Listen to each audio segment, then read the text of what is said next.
studied at this university, the Duke of Ciudad Rodrigo, Spanish grandee first class.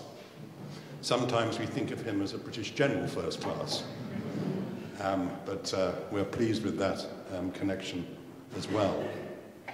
I know you've spoken on a number of occasions about the importance of deepening our cultural links. And I know that, I hope this will help. We're presenting for your daughters, not, I'm afraid, one of the great treasures of the Bodleian, but a book of English verse. If we were producing a book of Spanish verse, I hope it would include the works of Antonio Machado, friend of Verlaine, contemporary of Oscar Wilde. Camarante non hay camino, se hace camino al andar. All of us, I think, recognize that we have a difficult path to tread in order to ensure that whatever happens politically in this country, we manage to retain the closest possible links with the rest of Europe and with European culture, including the preeminence in many respects of Spanish culture. So we recognize that at a university like this, we have quite a lot of walking to do in order to make sure that the path is well and truly trodden. But thank you for all you've done on this visit to strengthen the relationship between Spain and Britain. And now perhaps I can invite you to address us for a few moments. Thank you.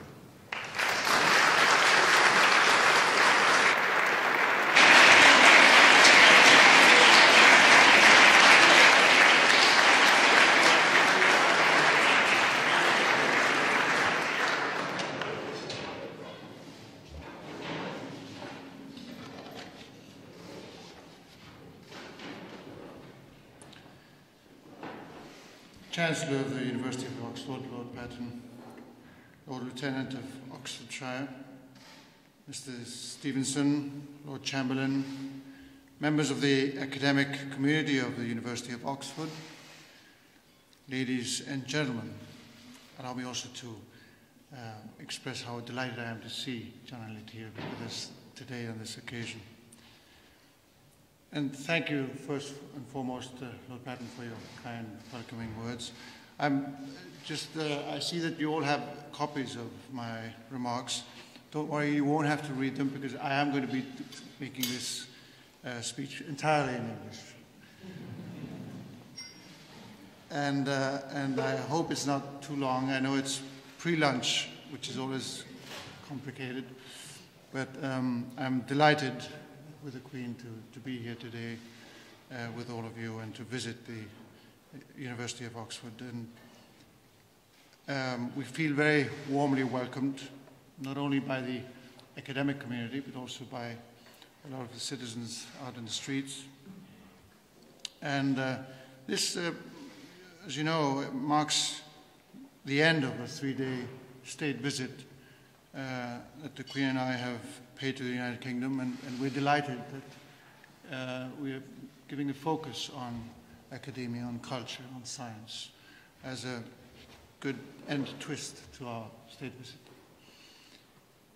And I'm particularly grateful to the Lord Chancellor. Also, I would like to thank very especially Sir Rick Traynor, Rector of Exeter College, which hosts the chair founded, as you mentioned, by my great-grandfather, King Alfonso XIII, a chair of which my mother is, Queen Sophia, is an honorary member, and which is in fact proudly celebrating its 90th anniversary this very year. Ladies and gentlemen, to speak of the University of Oxford is to speak of one of your nation's oldest, most firmly established and admired institutions. In an environment that brings knowledge and beauty together, this university shows us the enormous benefits of upholding the key role of knowledge in a society and bestowing it on high culture the prestige it deserves. Thus, the University of Oxford has contributed to forging the soul of this nation. But all of us have benefited from the scientists, the scholars, and the writers who were aware that spearheading knowledge means expanding the horizon for humankind.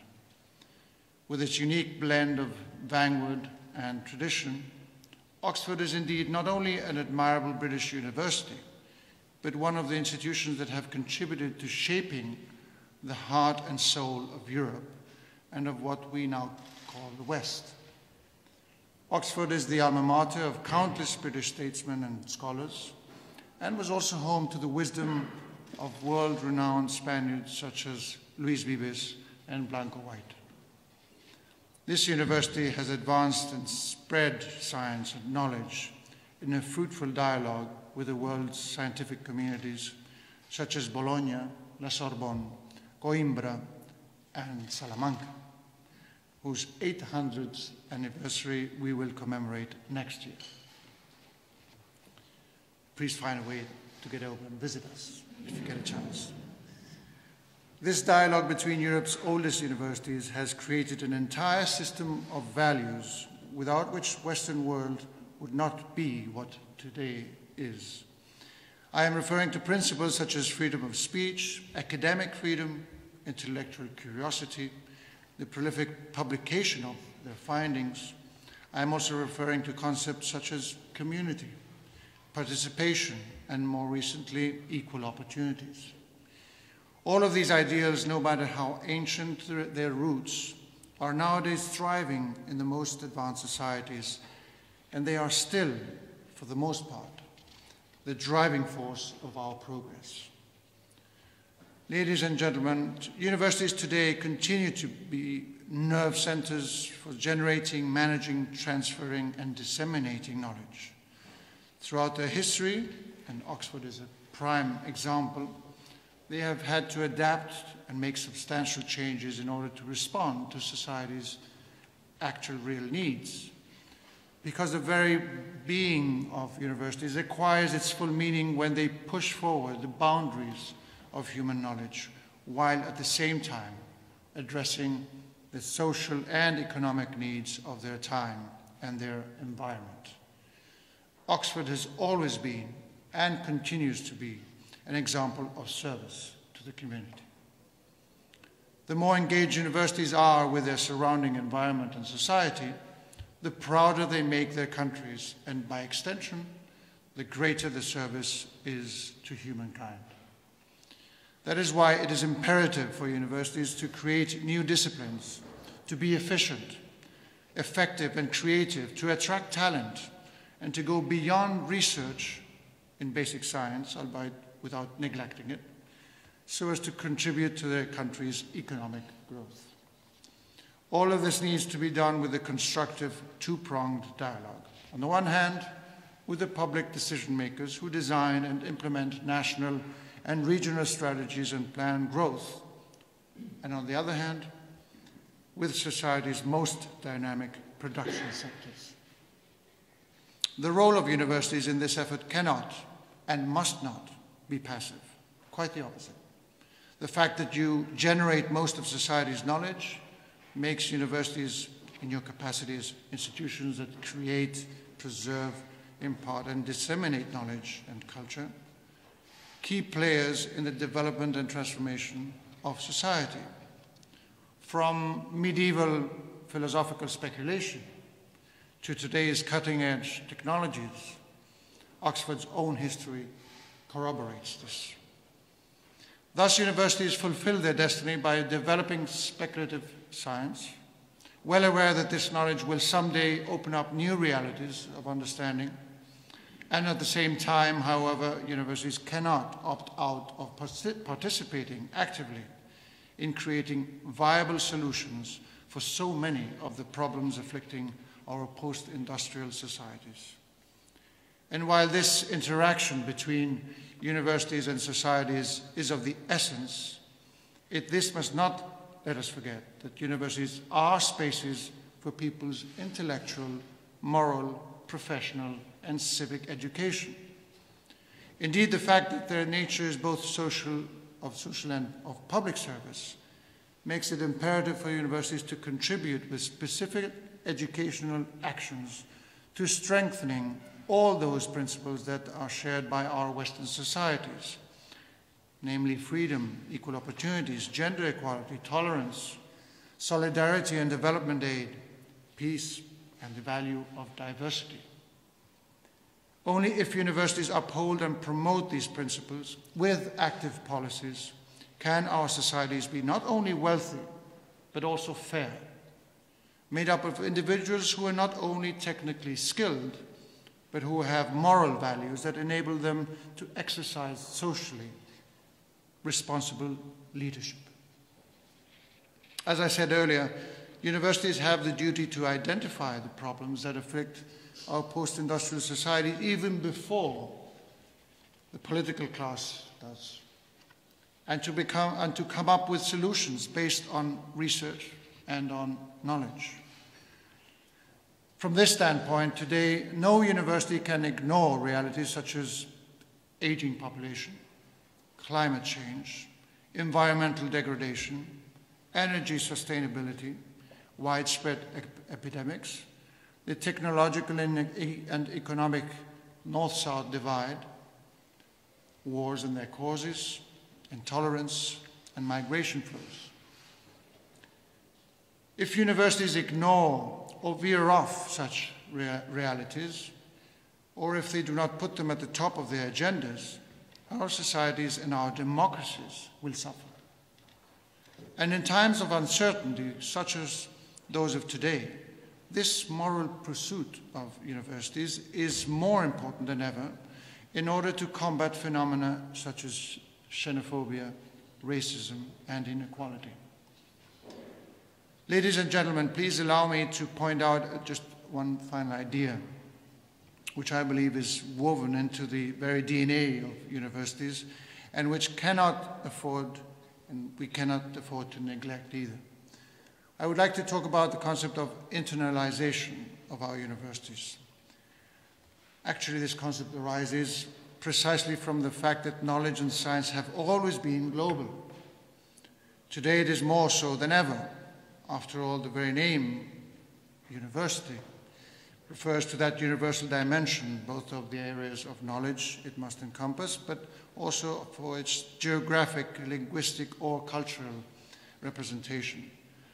The concepts of Western culture and its values are forged, among others, through dialogue between philosophers and enlightened scholars from the Republic of the Letters, with the work of academies and universities. However, the concept of knowledge and progress that they employed and still employ is not a closed one, quite the opposite. It is and must be open and available to society.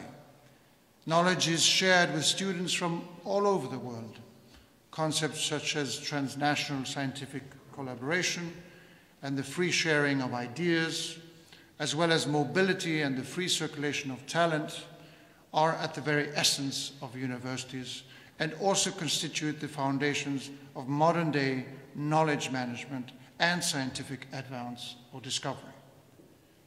In this regard, Spain and the UK are among the countries that most share their studies and academic findings, to such an extent that the UK is Spain's second largest partner in academic collaboration, and Spain is the United Kingdom's 8th. Moreover, this country in particular is a prime example of a network of global universities. 28% of the teaching staff at British universities is foreign, and 16% of them from the European Union. This University of Oxford is even more global than that, because 41% of its teaching staff is foreign and come from more than 100 different countries. I hope I got that data right. In other words, Oxford has been able, like no other, to attract talent from the world over and to nurture an international community where diverse cultures, languages, and ideas converge and knowledge of the highest level is generated. And attracting talent explains, to a great extent, its uninterrupted success and prestige throughout history. Today, the development of new IT technology has not only helped to disseminate knowledge in unprecedented speed and reach, but has also altered our research and teaching methods. But new technologies have not been able to replace the real, direct, personal relationship between teachers and students in the transmission of knowledge, nor have they been able to replace experimentation by scientists at universities and research centers. And attracting talent must continue to be a primary objective of any university of excellence. However, it may be achieved, whether with cutting-edge technologies or at the matchless setting of these colleges and halls. Attracting talent will, in turn, be the best way for the university to garner further prestige and to help its mission flourish. Because if there's a lesson to be learned from historic universities such as Oxford, it is that their global nature has a direct impact on improving the standard of living of our citizens and on the progress of our societies.